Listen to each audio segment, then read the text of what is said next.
All right, hi geometry people. This is the week after spring break. It is Monday, April 13th. And for this week, we're going to be focusing on volumes of spheres, cones, and cylinders. So you'll be able to download this document either onto something that you can write on your own device, or you can print it out and write on it and then send it back to me through that Google Classroom so you get points for it. It's worth 10 points just taking notes with me and reposting them. Remember too that the rest of the points for this week are in Khan Academy. There are 4 or 5 lessons, I believe, and then there's one quiz, and that one quiz is always worth almost as much or about as much as the whole week's worth of work. Remember, quizzes on Khan Academy you can retake until you get the points that you want on them. So please make sure you have everything done. Lessons I consider done if they're more than 50%. So if you're getting a 50% or lower, I do not count that as being completed. Go back and redo it. All right, so for this week, we're going to focus on these 3 shapes. So let's go over them first. So the first one we have is a sphere. So in a sphere, the main measurement that we need is this radius amount right here. Remember that if they go all the way across, we call that the diameter. So if they went all the way across, this would be diameter.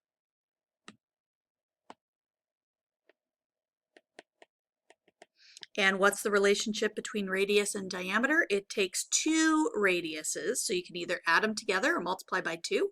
Take 2 radiuses together to equal 1 diameter. Okay, and for us, we're doing the volume one, so volume is going to be 4/3 times pi times r to the third. So now we're doing r to the third, so all of our units are going to be cubic again. Also consider we're using a pi symbol. If you have that on your calculator, that's the preferred way, is to just punch in pi on your calculator. If not, I think on Khan this week it says you can use 3.14 and it'll take either answer. So if you're typing in pi on Khan Academy, you just type in the letters pi, or you can use your calculator and use 3.14 and it'll take either one. All right, so let's go and look at our first examples that deal with spheres. So moving down to here, we have a beach ball that has a radius of 4 inches. So they just told us that the radius is equal to 4 inches. And they want to know what's the volume. Okay, so that's just straightforward. Let's use the volume. Okay, so the volume formula is 4/3 times pi times r to the third. So we're going to be using volume equals 4/3 times pi times 4 to the third power. Okay, so now I'm going to take my calculator and I'm going to do all the number multiplies except for the pi symbol. So I'm going to be doing 4 to the third. I'm going to use that little caret button, 4 to the third. That's going to give me 64. Then I'm going to multiply by 4 and then divide by 3.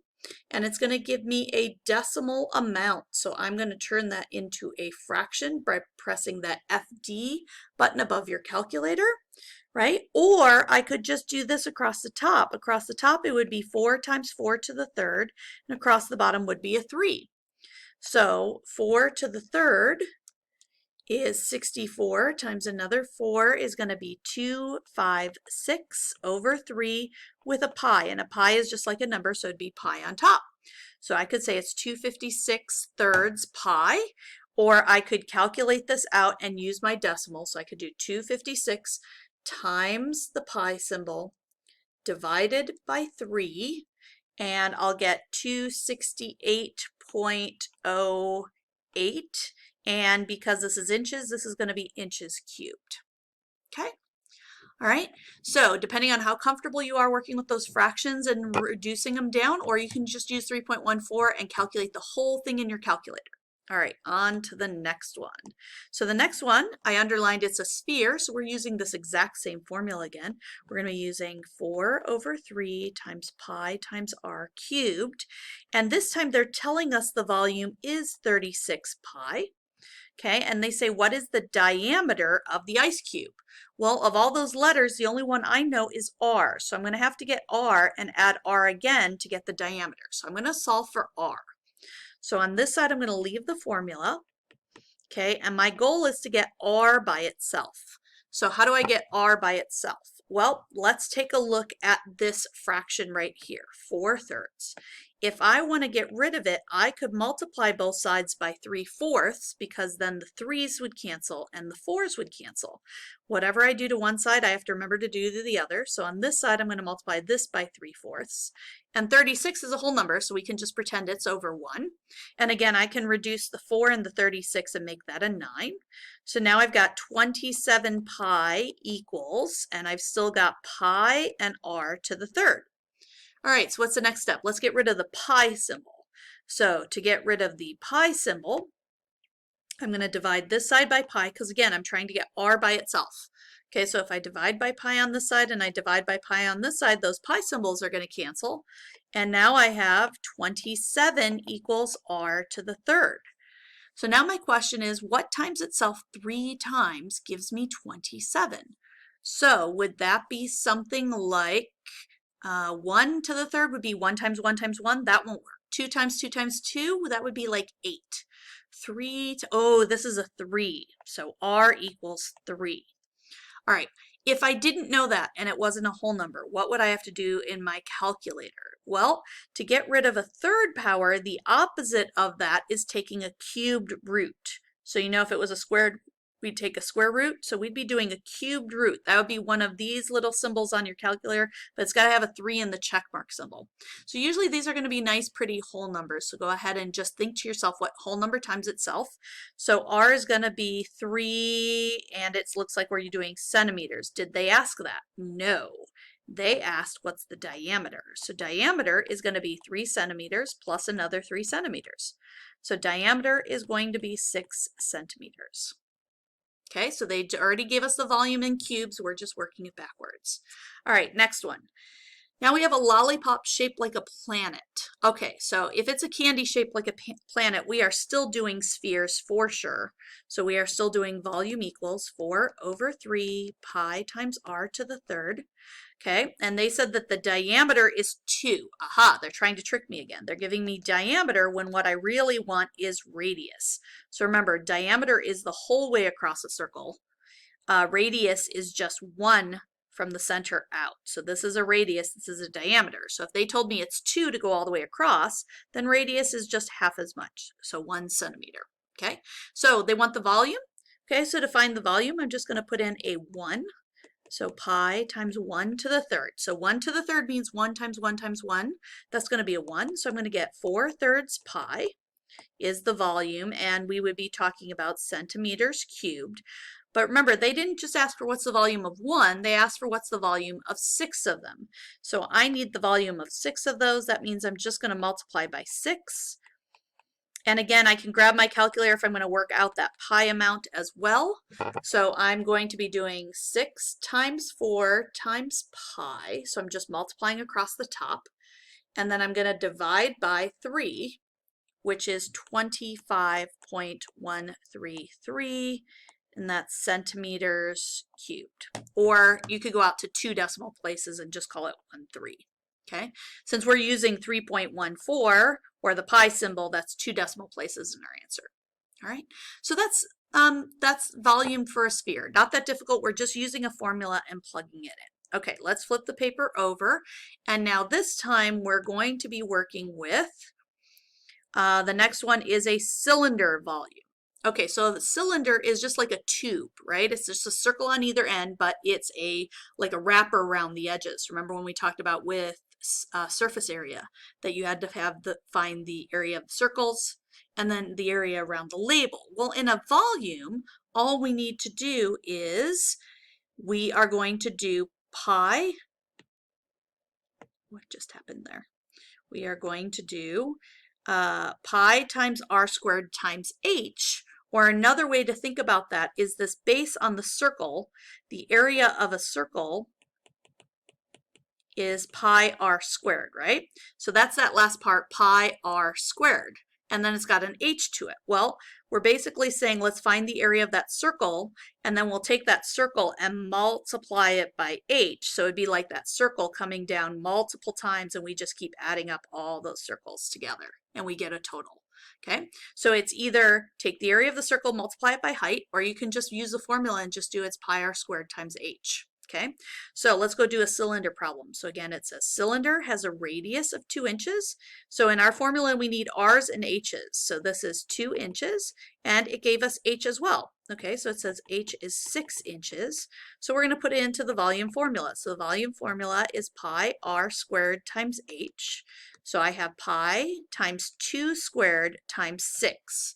Okay, order of operations. I have to do this part first. 2 squared is an exponent. That part is first. So this is going to be pi times 4 times 6.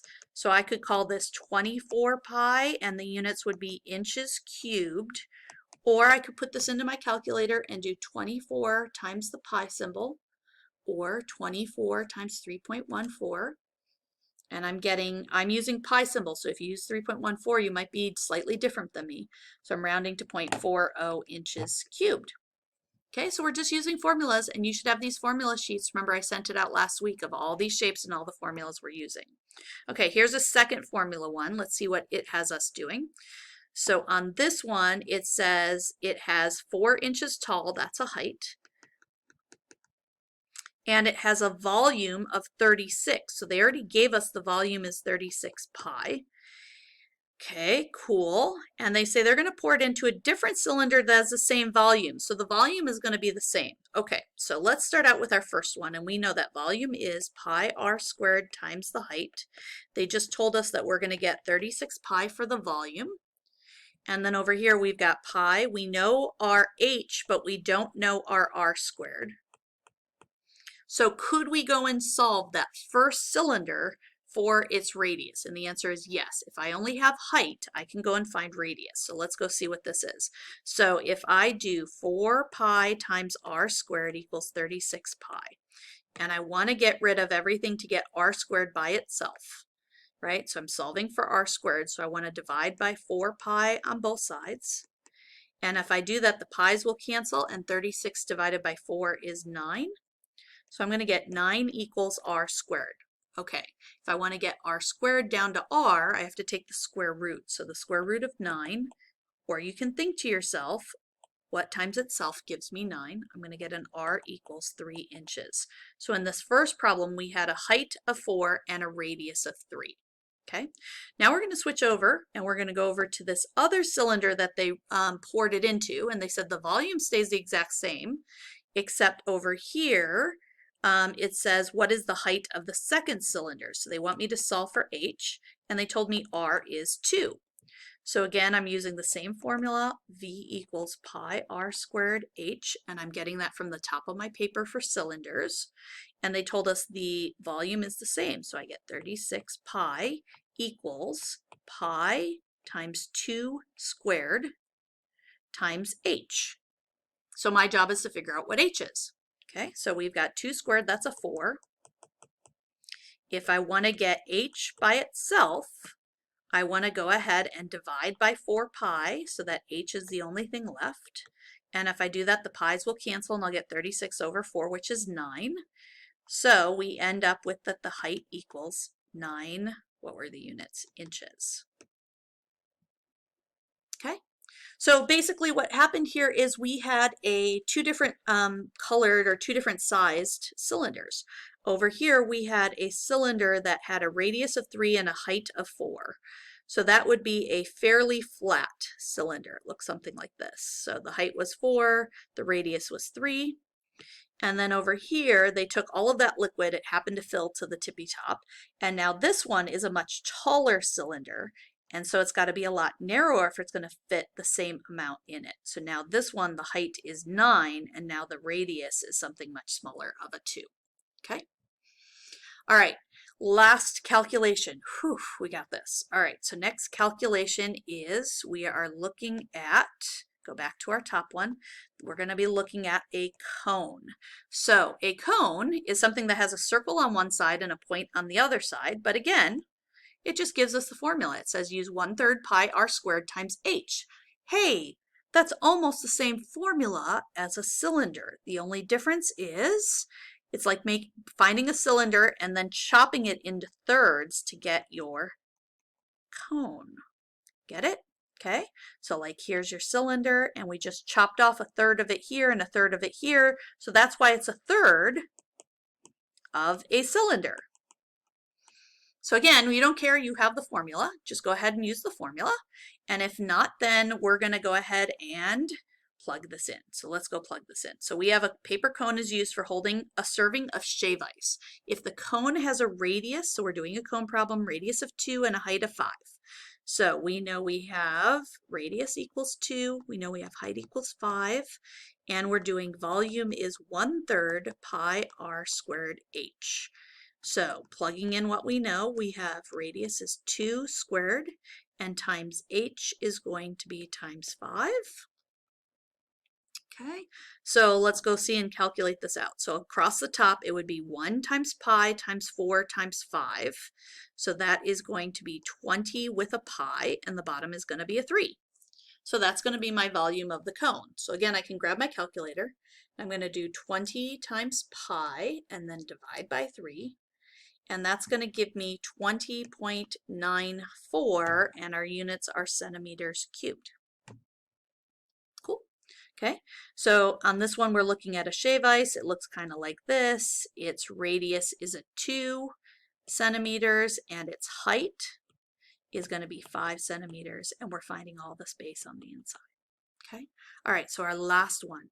Here we go. We have a cone again. It's got a radius of 2 inches, and it's got a height of 6 inches. Okay, and it says if another cone has the same volume, so again, we're going to be taking all the liquid out of this one and pouring it into a different one. Okay, so over here, we're going to have one that is a much wider radius. It's got a radius of 4, and it says, what's the new height going to be? Well, if it's going to hold the same amount as that first one, the height's got to be smaller. I just have to figure out what those are. So they're asking me to find the height. Okay, so over here, we're going to go find its volume. Volume is 1/3 pi r squared times h. So I'm doing 1/3 times pi, radius is 2 squared, and h is 6. Okay, so I'm going to leave this one in terms of pi because we're going to move it over here. So I'm just going to multiply across the top. That's going to be 4 times 6 is 24 pi over 3. Okay, and that simplifies down to 8 pi. So that's going to move over here. So we know we have the exact same volume. Okay, so over here we're going to have 8 pi equals 1/3 pi r squared times h. So we have 1/3 pi. We know our radius is 4. We're going to square that, and we're solving for h. Okay, so let's work backwards here a little bit. Let's calculate what we have. So I have 16 pi over 3 with an h and an 8 pi over here. All right, so once again, get a little bit tricky to get rid of these. If I multiply by the reciprocal, the 3 and the 16 will cancel. That means on this side, I need to multiply by the reciprocal. Where should the pi go so that it cancels? It should go wherever the 16 goes. So 16 would cancel, pi would cancel, 3 would cancel, and I'd be left with h on this side. And on this side, I have to do 3 times 8 on the top. The pi's will cancel. So on this side, I get 24 over 16 equals h, and I'll bet you that reduces some. So I could either put that into my calculator, or I could think to myself, what can I divide out of top and bottom? How about an 8? If I take an 8 out of the top and bottom, I get 3 halves. Or I could have put this in my calculator and it would have said 1.5. 1.5 what? 1.5 inches for the second one. So it's got to be much, much shorter to hold the same amount of shave ice water or shave ice liquid. Cool. All right, so on each one of these Khan Academies, you're just using the formulas, so it'd be nice to have this done and in front of you so you're just following the same formulas and working your way through it. If you have any questions, remember to leave me a comment in the Google Classroom so I can make sure that we go over it when we do our meetings on Thursdays. So remember, Thursdays are our video meets. They're not mandatory because I know a lot of you are working with families and computers. But if you can get on there during our first half hour, so that is from 10:30 until 11, no, I take that back. Geometry is from 11 until 11:30. I'll send out an invitation, put it into the Google Classroom. That's a great time to talk over any of the issues you're having with any of the homework, or it's also your chance to just see everybody else who's coming to the meeting as well and say hi. All right, we'll talk to you soon. Have a good week.